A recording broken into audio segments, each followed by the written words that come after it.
আমরা তাদেরকে এনসিপির পক্ষ থেকে অভিনন্দন জানাতে চাই। আজকে আমাদের এখানে সম্মানিত একজন শিক্ষাবিদ যুক্ত হয়েছেন, যিনি একই সাথে মুক্তিযুদ্ধে অংশগ্রহণ করেছেন, এবং আমরা গাজীপুরে যে ঐতিহ্যবাহী শিক্ষা প্রতিষ্ঠানগুলো প্রায় 10টির অধিক শিক্ষা প্রতিষ্ঠানে বর্তমান রানিং প্রায় 15,000 শিক্ষার্থী পড়াশোনা করছে, যেগুলোতে তিনি তার জায়গা থেকে এই শিক্ষা প্রতিষ্ঠানগুলো পরিচালনা করেন।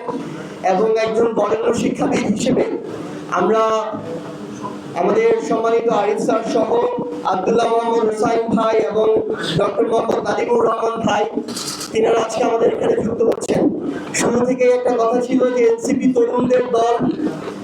অনেকেই বলেছিলেন, আমাদেরকে পরামর্শ দিয়েছিলেন যে তরুণদের সাথে আমাদের যারা অগ্রজ রয়েছে তাদের অভিজ্ঞতা, তাদের পরামর্শের একটা সংমিশ্রণ প্রয়োজন। আমরা সেই পথেই হাঁটছি। আমাদের যারা সম্মানিত অগ্রজ, যাদের বয়স এখন 50-60-এর ঘরে দীর্ঘ একটি অভিজ্ঞতার ক্যারিয়ার রয়েছে, বিভিন্ন ক্ষেত্রে যারা বিশেষ দক্ষতা নিয়ে দীর্ঘ সময় কাজ করেছেন, আমরা তাদেরকে আহ্বান জানাচ্ছি এবং তাদেরকে পাশে রেখে পুরো বাংলাদেশের যারা আমাদের অগ্রজ রয়েছেন, বাংলাদেশ গড়ার লড়াই একসাথে কাজ করতে চান, এখনো আত্মবিশ্বাসী যে আমাদের এই সন্তানরা সহ আমরা একসাথে হাতে হাত রেখে যদি কাজ করি, আমরা আমাদের কাঙ্ক্ষিত জায়গা বাংলাদেশকে দেখতে পাবো।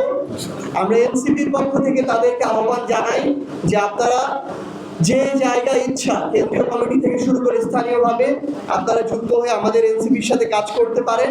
আমরা আপনাদেরকে নেয়ার জন্য সবসময় প্রস্তুত আছি।